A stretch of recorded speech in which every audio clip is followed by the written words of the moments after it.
ॐ श्री गणेशाय नमः। अथ सप्तश्लोकी दुर्गा। शिव उवाच देवी त्वं भक्तसुलभे सर्वकार्यविधायिनी कलो हि कार्यसिद्ध्यर्थमुपायं ब्रूहि यत्नतः। देव्योवाच शृणुदेव प्रवक्ष्यामि कलौ सर्वेष्टसाधनं मया तवेव स्नेहाप्यमम्बास्तुतिः प्रकाश्यते।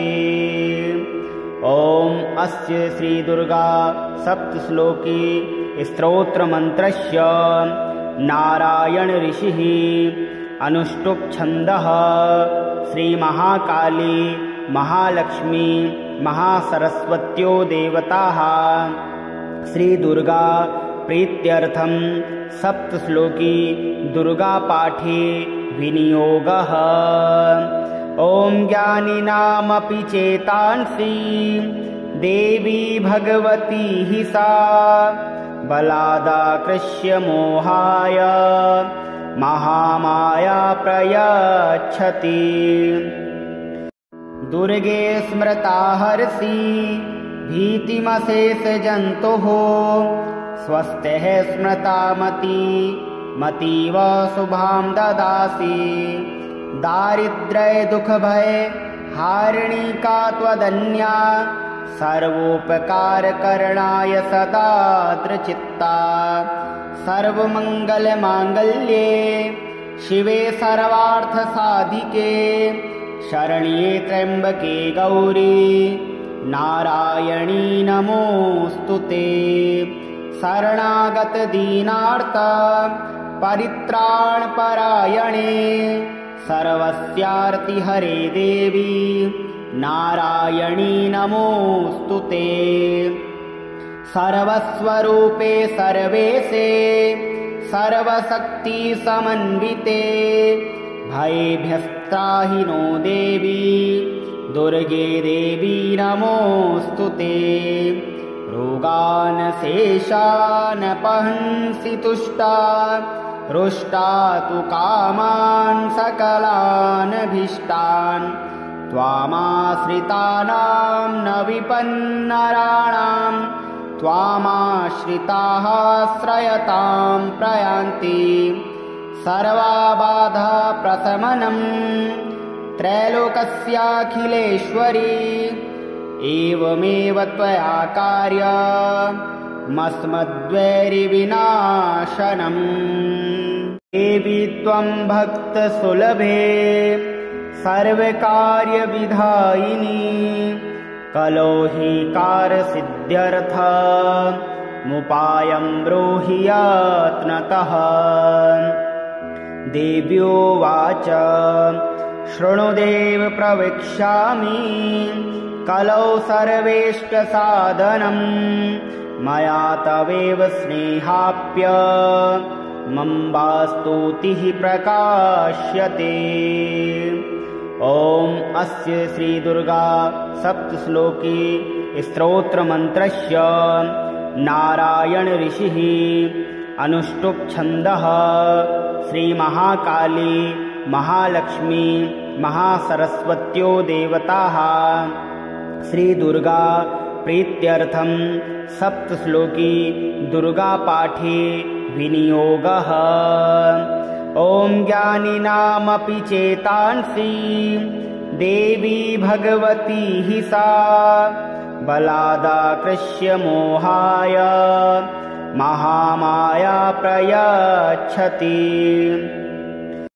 दुर्गे स्मृता हर्षि भीतिमशेषजन्तुः स्वस्तिः स्मृता मतीव शुभां ददासि।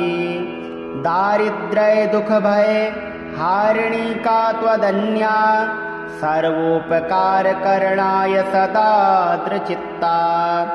सर्वमङ्गलमाङ्गल्ये शिवे सर्वार्थसाधिके शरण्ये त्र्यम्बके गौरी नारायणी नमोऽस्तुते। शरणागत दीनार्त परित्राणपरायणे सर्वस्यार्ति हरे देवी नारायणी नमोऽस्तुते। सर्वस्वरूपे सर्वेशे सर्वशक्ति समन्विते भयेभ्यस्त्राहि नो देवी दुर्गे देवी नमोऽस्तुते। रोगान् शेषान् पहंसि तुष्टा रुष्टा तु कामान् सकलान् भीष्टान् त्वामाश्रितानां न विपन्नराणां त्वामाश्रिताः श्रयतां प्रयान्ति। सर्वबाधा प्रशमनं त्रैलोक्यखिलेश्वरी एवमेव त्वया कार्यमस्मद्वैरिविनाशनम्। देवी त्वं भक्तसुलभे सर्वकार्यविधायिनी कलो हि कार्यसिद्ध्यर्थमुपायं ब्रूहि यत्नतः।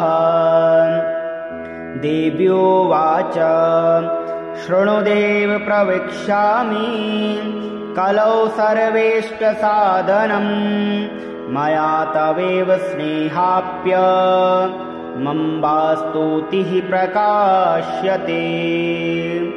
ॐ अस्य श्रीदुर्गा सप्तश्लोकी स्तोत्रमन्त्रस्य नारायण ऋषिः अनुष्टुप् छन्दः श्रीमहाकाली महालक्ष्मी महासरस्वत्यो देवताः श्रीदुर्गा प्रीत्यर्थं सप्तश्लोकी दुर्गापाठे विनियोगः।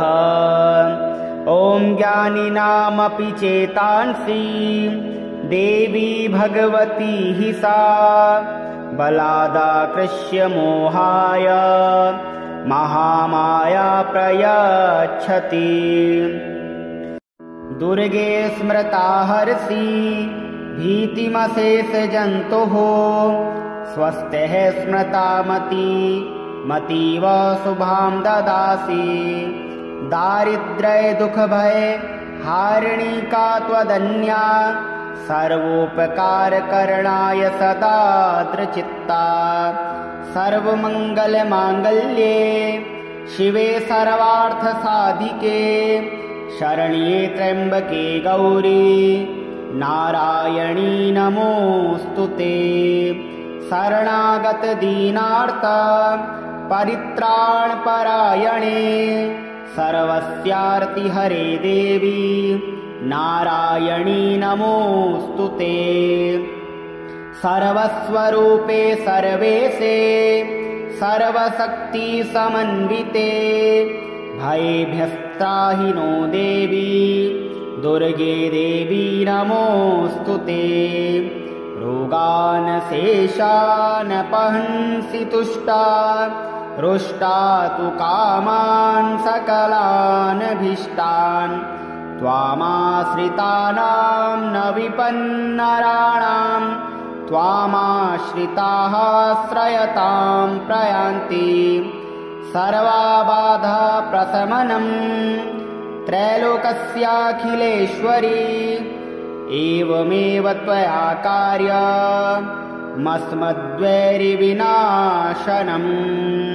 देवी त्वं भक्तसुलभे सर्वकार्यविधायिनी कलो हि कार्यसिद्ध्यर्थमुपायं ब्रूहि यत्नतः। देव्योवाच शृणुदेव प्रवक्ष्यामि कलौ सर्वेष्टसाधनं मया तवेव स्नेहाप्यमम्बास्तुतिः प्रकाश्यते। ॐ अस्य श्रीदुर्गा सप्तश्लोकी स्तोत्रमन्त्रस्य नारायण ऋषिः अनुष्टुप् छन्दः श्रीमहाकाली महालक्ष्मी महासरस्वत्यो देवताः श्रीदुर्गा प्रीत्यर्थं सप्तश्लोकी दुर्गापाठे विनियोगः। ॐ ज्ञानिनामपि चेतांसि देवी भगवती हि सा बलादाकृष्य मोहाय महामाया प्रयच्छति। दुर्गे स्मृता हर्षि भीतिमशेषजन्तुः स्वस्तिः स्मृता मतीव शुभां ददासि। दारिद्र्य दुख भय हारिणी का त्वदन्या सर्वोपकार करणाय सदा दृचित्ता। सर्वमंगल मांगल्ये शिवे सर्वार्थ साधिके शरण्ये त्र्यंबके गौरी नारायणी नमोस्तुते। शरणागत दीनार्थ परित्राण परायणे सर्वस्यार्ति हरे देवी नारायणी नमोस्तुते। सर्वस्वरूपे सर्वेशे सर्वशक्ति समन्विते भयेभ्यस्त्राहि नो देवी दुर्गे देवी नमोस्तुते। रोगान् शेषान् पहंसि तुष्टा रुष्टा तु कामान् सकलान् भीष्टान् त्वामाश्रितानां न विपन्नराणां त्वामाश्रिताः श्रयतां प्रयान्ति। सर्वबाधा प्रशमनं त्रैलोक्यखिलेश्वरी एवमेव त्वया कार्यमस्मद्वैरिविनाशनम्। देवी त्वं भक्तसुलभे सर्वकार्यविधायिनी कलो हि कार्यसिद्ध्यर्थमुपायं ब्रूहि यत्नतः। देव्योवाच शृणुदेव प्रवक्ष्यामि कलौ सर्वेष्टसाधनं मया तवेव स्नेहाप्य मम्बास्तुतिः प्रकाश्यते। ॐ अस्य श्रीदुर्गा सप्तश्लोकी स्तोत्रमन्त्रस्य नारायण ऋषिः अनुष्टुप् छन्दः श्रीमहाकाली महालक्ष्मी महासरस्वत्यो देवताः श्रीदुर्गा प्रीत्यर्थं सप्तश्लोकी दुर्गापाठे विनियोगः। ॐ ज्ञानिनामपि चेतांसि देवी भगवती हि सा बलादाकृष्य मोहाय महामाया प्रयच्छति।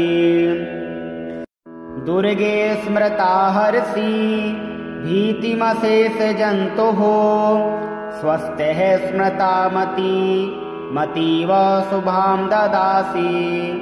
दारिद्र्य दुख भय हारिणी का त्वदन्या सर्वोपकार करणाय सदा दृचित्ता। सर्वमंगल मांगल्ये शिवे सर्वार्थ साधिके शरण्ये त्र्यंबके गौरी नारायणी नमोस्तुते।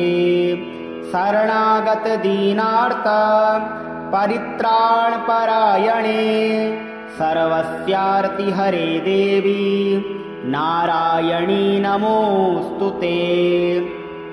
सर्वस्वरूपे सर्वेशे सर्वशक्ति समन्विते भयेभ्यस्त्राहि नो देवी दुर्गे देवी नमोस्तुते। रोगान् शेषान् पहंसि तुष्टा रुष्टा तु कामान् सकलान् भीष्टान् त्वामाश्रितानां न विपन्नराणां त्वामाश्रिताः श्रयतां प्रयान्ति।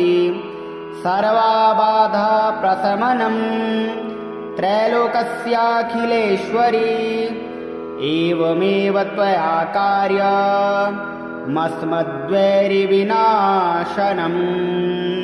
देवी त्वं भक्तसुलभे सर्वकार्यविधायिनी कलो हि कारसिद्ध्यर्थमुपायं ब्रूहि यत्नतः। देव्योवाच शृणुदेव प्रवक्ष्यामि कलौ सर्वेष्टसाधनं मया तवेव स्नेहाप्यमम्बास्तुतिः प्रकाश्यते।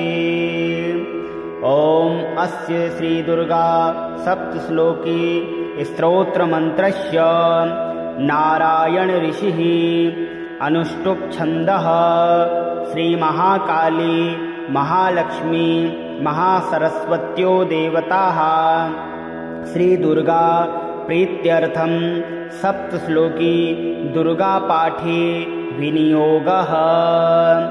ॐ ज्ञानिनामपि चेतांसि देवी भगवती हि सा बलादाकृष्य मोहाय महामाया प्रयच्छति।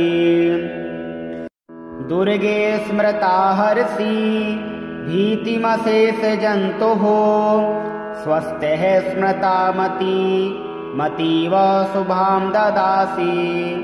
दारिद्र्य दुःखभय हारिणीका त्वदन्या सर्वोपकारकरणाय सदा दृचित्ता। सर्वमङ्गलमाङ्गल्ये शिवे सर्वार्थसाधिके शरण्ये त्र्यम्बके गौरी नारायणी नमोऽस्तुते। शरणागत दीनार्त परित्राणपरायणे सर्वस्यार्तिहरे देवी नारायणी नमोऽस्तुते। सर्वस्वरूपे सर्वेशे सर्वशक्तिसमन्विते भयेभ्यस्त्राहि नो देवी दुर्गे देवी नमोऽस्तुते। रोगान् शेषान् पहंसि तुष्टा रुष्टा तु कामान् सकलान् भीष्टान् त्वामाश्रितानां न विपन्नराणां त्वामाश्रिताः श्रयतां प्रयान्ति। सर्वबाधा प्रशमनं त्रैलोक्यस्याखिलेश्वरी एवमेव त्वया कार्यमस्मद्वैरिविनाशनम्। देवी त्वं भक्तसुलभे सर्वकार्यविधायिनी कलो हि कारसिद्ध्यर्थमुपायं ब्रूहि यत्नतः। देव्योवाच शृणुदेव प्रवक्ष्यामि कलौ सर्वेष्टसाधनं मया तवेव स्नेहाप्यमम्बास्तुतिः प्रकाश्यते। ॐ अस्य श्रीदुर्गा सप्तश्लोकी स्तोत्रमन्त्रस्य नारायण ऋषिः अनुष्टुप् छन्दः श्रीमहाकाली महालक्ष्मी महासरस्वत्यो देवताः श्रीदुर्गा प्रीत्यर्थं सप्तश्लोकी दुर्गापाठे विनियोगः। ॐ ज्ञानिनामपि चेतांसि देवी भगवती हि सा बलादाकृष्य मोहाय महामाया प्रयच्छति। दुर्गे स्मृता हर्षि भीतिमशेषजन्तुः स्वस्तिः स्मृता मतीव शुभां ददासि। दारिद्र्य दुःखभय हारिणीका त्वदन्या सर्वोपकारकरणाय सदा दृचित्ता। सर्वमङ्गलमाङ्गल्ये शिवे सर्वार्थसाधिके शरण्ये त्र्यम्बके गौरी नारायणी नमोऽस्तुते। शरणागत दीनार्त परित्राणपरायणे सर्वस्यार्तिहरे देवी नारायणी नमोऽस्तुते। सर्वस्वरूपे सर्वेशे सर्वशक्तिसमन्विते भयेभ्यस्त्राहि नो देवी दुर्गे देवी नमोऽस्तु ते रोगान् शेषान् पहंसि तुष्टा रुष्टा तु कामान् सकलान् भीष्टान् त्वामाश्रितानां न विपन्नराणां त्वामाश्रिताः श्रयतां प्रयान्ति सर्वाबाधा प्रशमनम् त्रैलोकस्याखिलेश्वरी एवमेव त्वया कार्यमस्मद्वैरिविनाशनम् देवी त्वं भक्तसुलभे सर्वकार्यविधायिनी कलो हि कार्यसिद्ध्यर्थमुपायं ब्रूहि यत्नतः देव्योवाच शृणुदेव प्रवक्ष्यामि कलौ सर्वेष्टसाधनं मया तवेव स्नेहाप्यमम्बास्तुतिः प्रकाश्यते ॐ अस्य श्रीदुर्गा सप्तश्लोकी स्तोत्रमन्त्रस्य नारायण ऋषिः अनुष्टुप् छन्दः श्रीमहाकाली महालक्ष्मी महासरस्वत्यो देवताः श्रीदुर्गा प्रीत्यर्थं सप्तश्लोकी दुर्गापाठे विनियोगः ॐ ज्ञानिनामपि चेतांसि देवी भगवती हि सा बलादाकृष्य मोहाय महामाया प्रयच्छति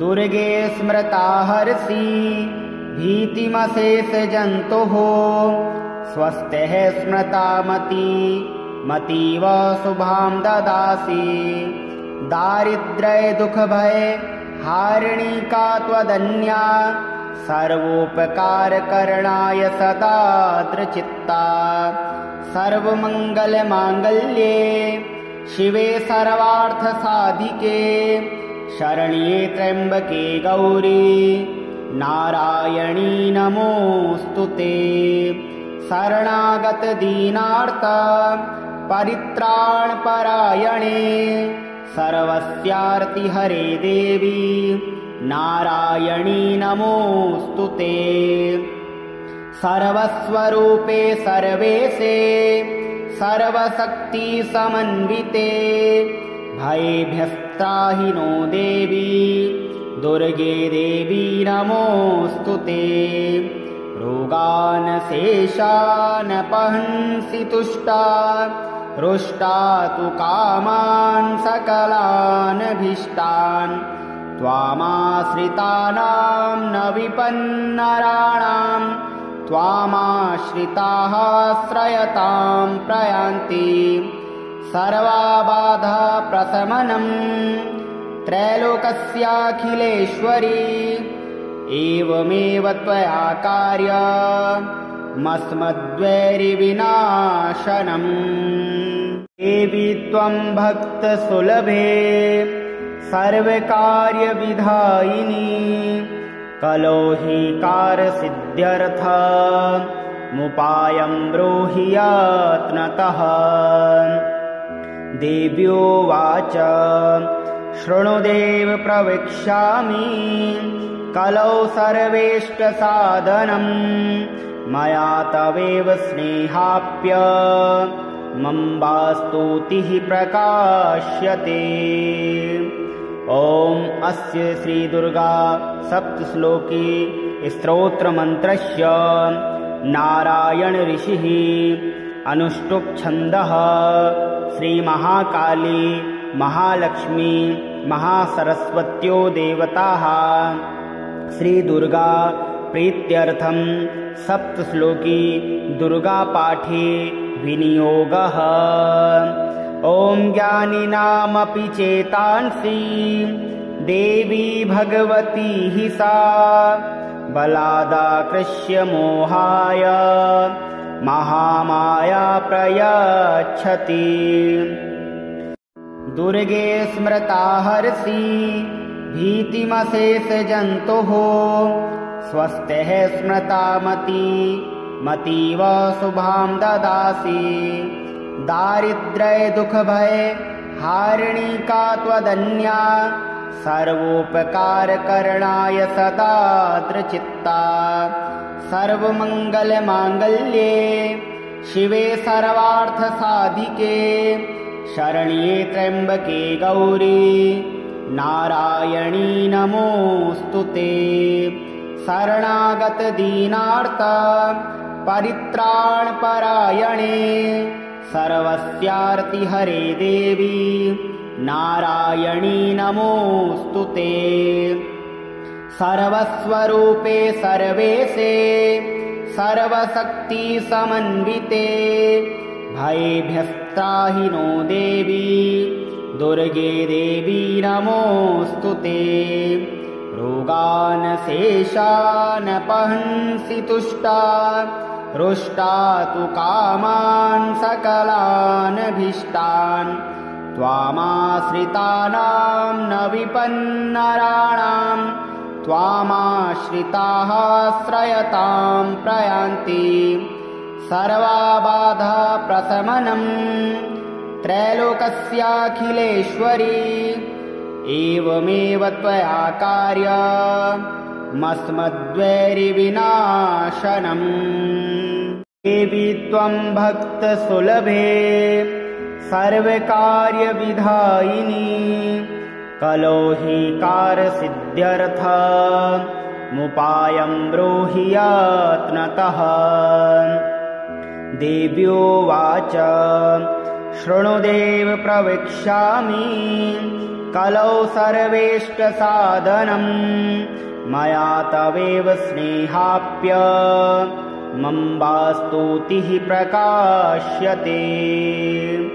ॐ अस्य श्रीदुर्गा सप्तश्लोकी स्तोत्रमन्त्रस्य नारायण ऋषिः अनुष्टुप् छन्दः श्रीमहाकाली महालक्ष्मी महासरस्वत्यो देवताः श्रीदुर्गा प्रीत्यर्थं सप्तश्लोकी दुर्गापाठे विनियोगः। ॐ ज्ञानिनामपि चेतांसि देवी भगवती हि सा बलादाकृष्य मोहाय महामाया प्रयच्छति। दुर्गे स्मृता हर्षि भीतिमशेषजन्तुः स्वस्तिः स्मृता मतीव शुभां ददासि दारिद्र्य दुःखभय हारिणी का त्वदन्या सर्वोपकारकरणाय सदा दृचित्ता सर्वमङ्गलमाङ्गल्ये शिवे सर्वार्थसाधिके शरण्ये त्र्यम्बके गौरी नारायणी नमोऽस्तु ते शरणागत दीनार्त परित्राणपरायणे सर्वस्यार्तिहरे देवी नारायणी नमोऽस्तु ते सर्वस्वरूपे सर्वेशे सर्वशक्तिसमन्विते भयेभ्यस्त्राहि नो देवी दुर्गे देवी नमोऽस्तु ते रोगान् शेषान् पहंसि तुष्टा रुष्टा तु कामान् सकलान् भीष्टान् त्वामाश्रितानां न विपन्नराणां त्वामाश्रिताः श्रयतां प्रयान्ति सर्वबाधा प्रशमनं त्रैलोक्यखिलेश्वरी एवमेव त्वया कार्यमस्मद्वैरिविनाशनम्।